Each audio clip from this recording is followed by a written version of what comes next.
ஆடவர் உலகம் வேட்டியில் உதயம். உதயம் வேட்டிகள் ஷர்ட்டுகள்.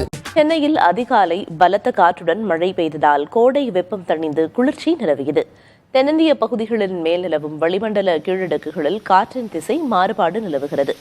இதன் காரணமாக இன்று முதல் 11ஆம் தேதி வரை வெப்பநிலை படிப்படியாக குறையக்கூடும் என்று வானிலை ஆய்வு மையம் கூறியுள்ளது. இந்நிலையில் சென்னை மற்றும் புறநகர் பகுதிகளில் அதிகாலையில் பலத்த காற்றுடன் மழை பெய்தது. 100 டிகிரி ஃபாரன்ஹீட்டுக்கு மேல் வெயில் வாட்டிய நிலையில் திடீர் மழையால் சென்னையில் குளிர்ச்சி நிலவியது. இதனிடையே இன்று நீலகிரி, கோயம்புத்தூர், திருப்பூர், தேனி, திண்டுக்கல், விருதுநகர், தென்காசி, திருநெல்வேலி, ஈரோடு, சேலம், தருமபுரி, கிருஷ்ணகிரி, வேலூர் மற்றும் திருப்பத்தூர் ஆகிய மாவட்டங்களில் ஓரிரு இடங்களில் கனமழை பெய்யக்கூடும் என வானிலை ஆய்வு மையம் தெரிவித்துள்ளது.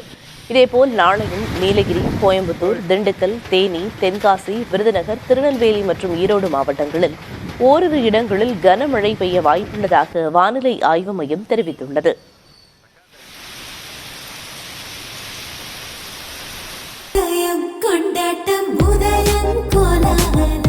ஆடவர் உலகம் வேட்டியில் உதயம்.